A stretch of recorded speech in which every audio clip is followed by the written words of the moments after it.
Hello student, welcome to mega mind academy. बच्चों, आपके लिए हम एरिया रिलेटेड टू सर्किल का पार्ट 2 लेकर के आ गए हैं। इससे पहले मैंने पार्ट 1 ऑलरेडी डाल दिया है, अपलोड कर दिया है। आई होप आपने वो देख लिया होगा।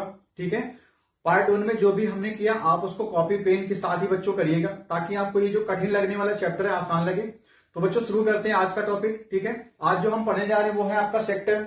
सेक्टर होता क्या है? सर्किल के हम किन्हीं दो पॉइंट पी और क्यू को उसके सेंटर से अगर ज्वाइन करा दें, सर्किल पर लिए कोई दो पॉइंट पी और क्यू, ठीक है, उनको अगर हम किससे ज्वाइन करा दें? सेंटर से। तो ये ओपी और ओक्यू को ज्वाइन किया तो ओपी ओक्यू आपकी रेडियस और इस आर्क, ठीक है, इनके बीच का जो गिरा हुआ रीजन है, जो सर्किल का ही पार्ट है, वो आपका सेक्टर कहलाता है। साथ ही साथ सेक्टर जो बनता है उसका जो हमने सेंटर पे बना हुआ एंगल, जिसे सेंट्रल एंगल बोलते हैं, वो हमने थीटा ले रखा है। ठीक है, तो इस तरह से कोई भी सेक्टर अगर दिया जाएगा तो ये रेडियस और ये आपकी आर्क लेंथ, इनके बीच का ही घिरा हुआ पोर्शन आपका क्या होता है? सेक्टर होता है। आई होप आपको मेरी बात समझ में आ रही है। तो अब इसी सेक्टर का आपको क्या निकालना होगा? एरिया निकालना होगा। तो आपको सेक्टर का एरिया अगर निकालना है तो सर्किल का ही तो कुछ हिस्सा है। आप जानते हो एरिया ऑफ सर्किल क्या होता है? पाई आर स्क्वायर होता है। एरिया ऑफ सर्किल क्या होता है? अगर सर्किल की रेडियस आर हो तो उसका एरिया होता है पाई आर स्क्वायर। ठीक है, अब आपको क्या चाहिए? सर्किल का नहीं, सर्किल के कुछ पार्ट यानी सेक्टर का एरिया निकालना है। तो सेक्टर में पूरे सर्किल का जो सेंटर पे एंगल होगा, अगर मैं इस एंगल की बात करूं तो पूरा एंगल कितना होगा? 360 डिग्री होगा। पूरा एक सर्किल हो गया ना, चक्कर हो गया, और पूरा एंगल कितने का होगा? 360।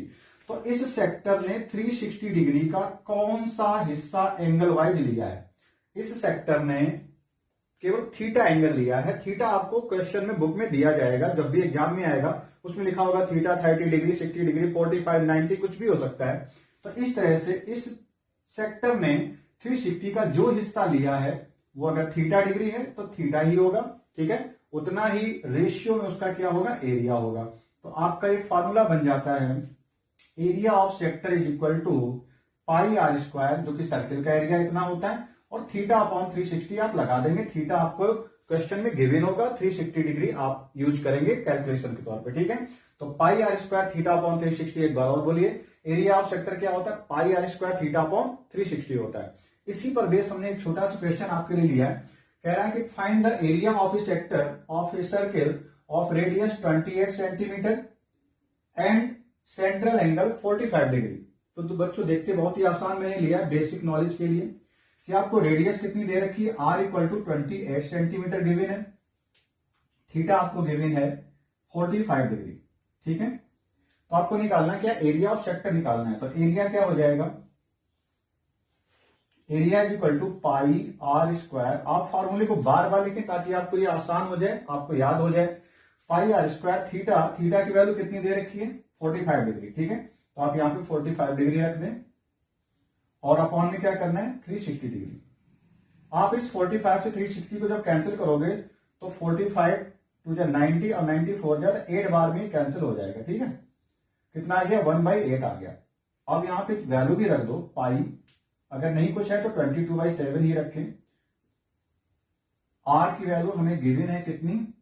28। ठीक है, तो आर स्क्वायर तो 28 इंटू 28 कर लीजिए, और डिवाइड में क्या चल रहा था? ये 8 चल रहा था। ठीक है, इस तरह से हम लोगों ने किया। आप कैंसिल और कर लो, 7 से कैंसिल करो, 7 4 जा, 4 से कैंसिल करो, 4 2 जा, और 2 से कैंसिल करो, 2 14 जा। ठीक है, और 14 इंटू 22 करना है आपको, तो आपका एरिया आ जाएगा 22 इंटू में 40। ठीक है, इसका मल्टीप्लाई करिए तो 14 2 जा 28, कितना कैरी? 2, 14 जा 28 और 2 कैरी 30। तो आपका जो एरिया आ गया 308, और जो हमें रेडियस दी थी वो सेंटीमीटर में गिवन थी, इसलिए 308 सेंटीमीटर स्क्वायर आपका एरिया आ गया। आई होप आपको ये पहला क्वेश्चन जो सेक्टर पर बेस्ड था, नॉर्मल सी कैलकुलेशन थी इसमें बच्चे, आई होप आपको समझ में आया।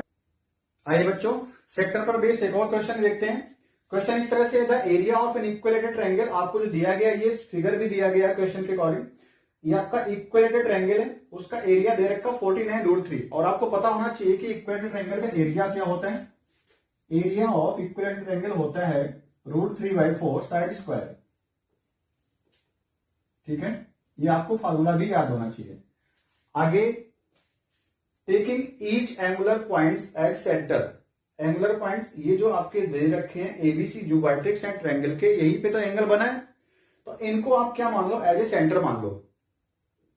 ए सर्किल डिस्क्राइब, एक सर्किल डिस्क्राइब किया गया है with radius equal to half the length of the side. अगर उसकी साइड है 10, किसकी साइड, इक्वल ट्रायंगल की, तो उसकी रेडियस जो होगी साइड का आधा, मतलब 5 रहेगी। तो इस तरह से हमें इसकी साइड पता चल जाए तो हम सबकी रेडियस निकाल लेंगे। और फिर आपसे बता दिया है इक्वल ट्रायंगल में आपको यह भी पता होना चाहिए कि जो वर्टेक्स पे एंगल होता है, ईच एंगल कितने होते हैं, 60 60 60 के होते हैं, सभी एंगल बराबर होते हैं, साइड भी सभी इक्वल होती हैं। तो ठीक है, हमसे पूछा गया find the area of the triangle not includes in the circle. Triangle का वो एरिया जो सर्किल में इंक्लूड नहीं है। तो आप देख रहे हैं सैडेड रीजन है, यही जो हिस्सा है वो तीनों सर्किल से टच नहीं है, बाहर का हिस्सा है। तो यही एरिया ट्रायंगल का तीनों सर्किल में इंक्लूड नहीं है, जिसका हमें आंसर निकालना है। तो चलो देखते हैं किस तरह से करना होगा। तो हमें चूंकि साइड नहीं पता है इक्विलेटरल ट्रायंगल की, तो इसके पहले हम साइड सपोज कर लेते हैं लेट, या फिर साइड को साइड ही बना रहने देते हैं। ठीक है, तो अगर मैं कहूं साइड इक्वल √3/4, साइड का स्क्वायर इक्वल टू एरिया होता है, एरिया हमें गिवन है 49√3, तो आप ऐसे लिख लो 49√3 इज इक्वल टू √3/4 और साइड का स्क्वायर। √3 से √3 कैंसिल, 4 इसके साथ में आ जाएगा, 49 इंटू 4, और जब साइड इक्वल टू निकालोगे तो उस तरफ है साइड का स्क्वायर, इधर क्या लग जाएगा, रूट लग जाएगा। ठीक है, साइड स्क्वायर हटता है तो उस तरफ रूट लगता है। तो साइड इक्वल टू क्या आएगा, 49 का स्क्वायर रूट लोगे तो 7 बाहर, 4 का स्क्वायर रूट तो 2 बाहर, आपका जो साइड आ गया 40, टोटल हो गया 40। ठीक है, और ये सेंटीमीटर में आ गया क्योंकि हमें जो एरिया दिया था सेंटीमीटर स्क्वायर में दिया था। अब समझो आगे क्या करना है। तो हमने जो निकाल लिया है, पूरी साइड है हमारी 14, तो यहीं पे लगे हाथ रेडियस भी पता कर लो। रेडियस अगर r इक्वल टू हो सर्किल की, तो वो कितनी होगी, साइड का half, it means 14/2 means 7 centimetre आपकी रेडियस भी हो गई। अब अगर इक्वेटर एंगल है तो ये आपकी चूंकि 7 सेंटीमीटर बेटा इतनी हो जाएगी, ठीक है ना, ये 7, यहां ये भी 7, ये सबकी 7 हो जाएगी, क्योंकि सेम साइड पर, सबकी साइड अगर सेम है तो सभी सर्किल की जो सेंटर का एंगल भी सबका सेम है और ये सबकी रेडियस भी सेम हो जाएगी, जो कि साइड का हाफ है। 14 ये टोटल है, साइड का हाफ 7 इसको मिलेगा, 7 इसके हिस्से में, सबके हिस्से में 7 7 आ जाएगा, तो वो हो जाएगी सर्किल की रेडियस। अब अगर एक पोर्शन का हम एरिया निकालें जो कि सेक्टर जैसा लग रहा होगा, आप अगर फिगर को काटना शुरू कर दो, बी को अगर काटें या फिर ए से देख लो, ए से ऐसे 2 लाइनें गई हैं और ये 60 लिखा है इस तरह से, और सर्किल है तो इस तरह से नीचे गोलाई भी है, तो आपका सेक्टर ही तो बन गया ये। तो इसका एरिया क्या होगा, πr² θ/360। ठीक है, तो हम सेक्टर एक का एरिया निकाल लेते हैं। तो सपोज कर लो ये ए है, ये एफ है, और ये वाला पॉइंट क्या था, ई था। हमने इस सेक्टर को बात किया ए एफ ई, तो सेक्टर ए एफ ई का area of sector A F E, formula होता है πr² θ/360। तो पाई तो हमें बोला भी नहीं है पाई की वैल्यू कितनी रखनी, तो आप फिलहाल ऐसा को सोचो, देखो 7 रेडियस है तो आप 22/7 रखें, अगर नहीं भी दिया जाए तब भी 22/7 रखें, मैं पहले भी बोल चुका हूं। πr² यानी 7 × 7, थीटा कितना है 60 है, अपॉन में 360, तो आप इसकी कैलकुलेशन जितनी जल्दी कर लें। 60 से कैंसिल होगा तो नीचे 6 बचेगा, 6 6 36, 0 से 0 कैंसिल हो गया, एक 7 से एक 7 कैंसिल हो जाएगा। ठीक है, तो 22 × 7 जा 154 डिवाइड बाई 6, और कुछ कैंसिल नहीं होगा, एक बार चाहो तो 2 से कैंसिल कर लो, 154 डिवाइड बाई 6। ठीक है, तो इसको अगर कैंसिल करोगे तो ये हो गया 77/3, 2 से कैंसिल कर लो 77/3, और ये एक पार्ट का एरिया आ गया, एक सेक्टर का। ठीक है, ये किसका एरिया है, area of sector A F E. ठीक है, सेक्टर है तो एरिया लिख दो ऐसे। ठीक है, किसी तरह का ऐसा एरिया बना दो, सेक्टर का एरिया आ गया ए एफ ई का 77/3। तो हमें इसका एरिया पता चल जाए, इसका पता चल जाए, इसका पता चल जाए, तो हम फिर क्या करेंगे, पूरे ट्रायंगल के एरिया से जो ब्लैंक पोर्शन हटा दो तो ये शेडेड रीजन आ जाएगा, ये हमारा टास्क रहेगा। तो अगर इसका एरिया है 10 तो इसका भी 10 होगा, इसका भी 10, टोटल 30 हो जाएगा। अगर इसका एरिया 20 मानते हो तो इसका भी 20 होगा, इसका भी 20। तो हम तो निकाल चुके ना इसका एरिया कितना है, 77/3 इसका है, तो इसका भी 77/3, इसका भी एरिया 77/3, क्योंकि सभी सिमेट्रिकल हैं, इक्वल शेप के साइज के होंगे तो एरिया वाइज भी इक्वल होंगे। ठीक है, तब इसका एरिया जब निकालोगे तो क्या करोगे आप, तो area of all the 3 sector जब निकालोगे, या फिर डायरेक्ट मैं अगर लिख दूं तो आप ऐसे समझो, रिक्वायर्ड एरिया यानी कि area of shaded region, area not included in circles equal to, सभी सर्कल्स में जो एरिया इंक्लूड नहीं हुआ वो एरिया क्या होगा, ट्रायंगल का एरिया, एरिया ऑफ ट्रायंगल से आप सब्ट्रैक्ट कर दो,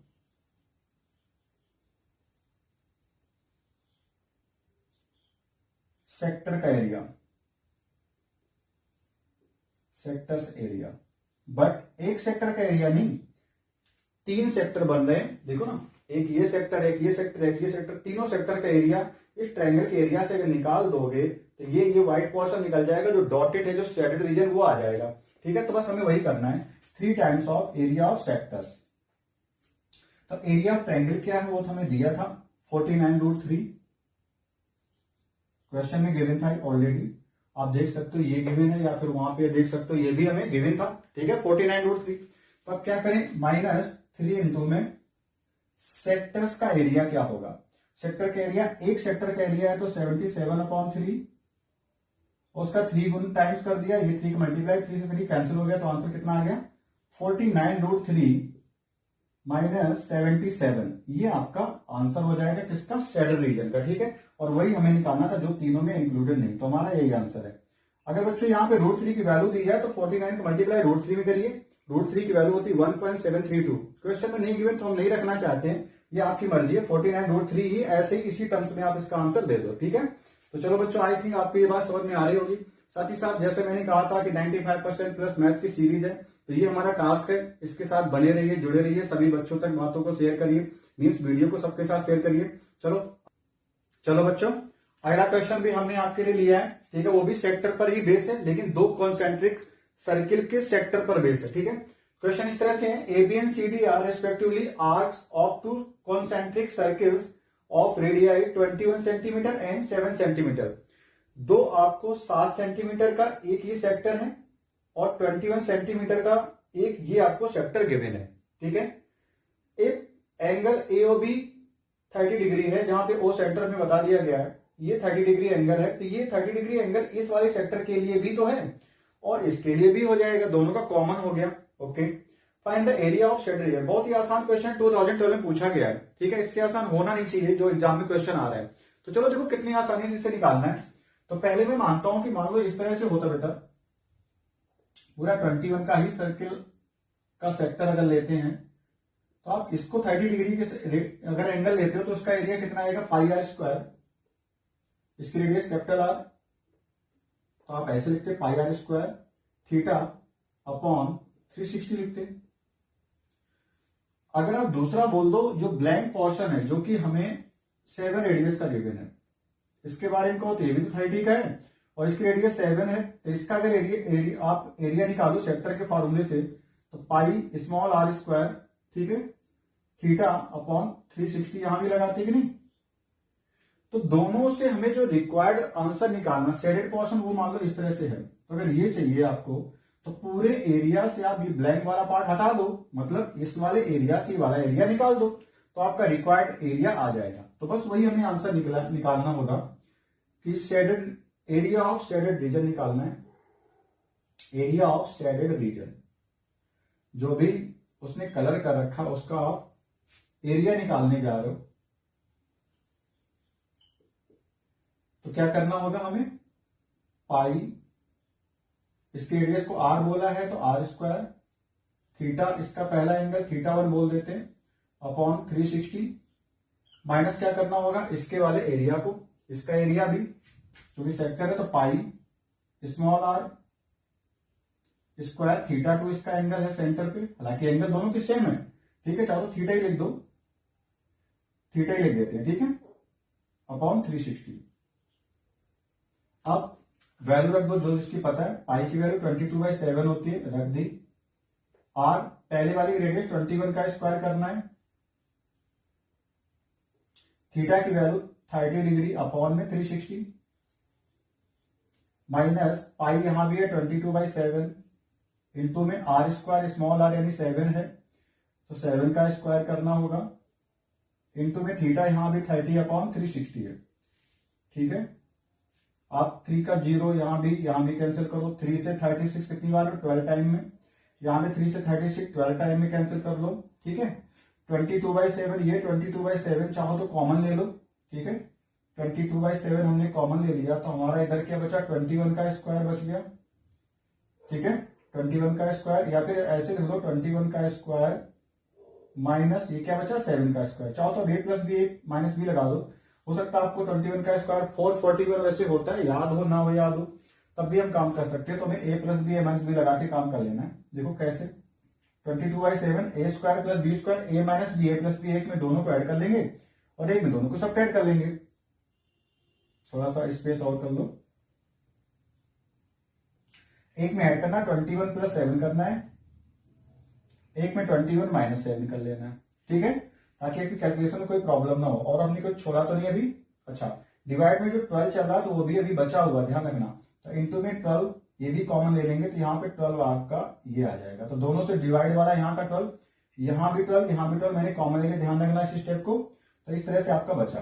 अब 2 से कैंसिल करना चाहो तो 2 6 जा और 2 11 जा, तो आपका आ गया 11/7 इंटू 6 और मल्टीप्लाई में पहले ब्रैकेट में क्या हो गया 7 + 1 8 28 हो गया। उधर कितना बच गया 21 माइनस 7 14 बच गया। ठीक है, आप 7 से 14 कैंसिल कर लो या 7 से 28 कैंसिल कर लो, कुछ भी कर लो। 7 4 जा और 4 से बोलो 2 टाइम्स और ये 3 टाइम्स। ठीक है, अब आपका कितना हो गया बेटा, अब आपका आ गया 14 2 जा आ गया 28, 11 इंटू 28 और डिवाइड में कितना रह गया 3 रह गया। अब 3 से कुछ कैंसिल नहीं हो रहा तो हमें सीधे मल्टीप्लाई करके डिवाइड करके 3 से या बाय 3 करके आंसर छोड़ देना होगा। ठीक है, तो आप इसका जब सोल्यूशन करेंगे तो 11 को मल्टीप्लाई 8 में करोगे तो आपका आ जाएगा 308 डिवाइड बाई 11। आपका यही आंसर हो जाएगा 308 डिवाइड बाई 11। अब चाहो तो आप 11 से इसको कैंसिल करके डेसिमल में तोड़ो, नहीं तो हम इसी को आंसर मान के छोड़ दे रहे हैं। और जो भी एरिया है हमारी रेडियस किसमें थी सेंटीमीटर में थी, तो हमारा आंसर किस में आ जाएगा सेंटीमीटर स्क्वायर में आ जाएगा। आई होप आपको ये बातें समझ में आ रही है बेटा। ठीक है, तो आप चैनल को अगर अभी तक सब्सक्राइब भी नहीं किया है तो अब तो कर लो। ठीक है, मैंने बहुत सारे टॉपिक्स ऑलरेडी डाल रखे हैं। 95% मार्क्स इतने हैं और मैथ सब्जेक्ट से बिल्कुल भी डरना नहीं, हमारी टैगलाइन, इसको जरूर आप फॉलो करिए और इसको इतना लगाइए मैथ्स को कि आप सबसे आसान सब्जेक्ट मानिए इसे। ठीक है, तो चलो बच्चों आगे मिलते हैं।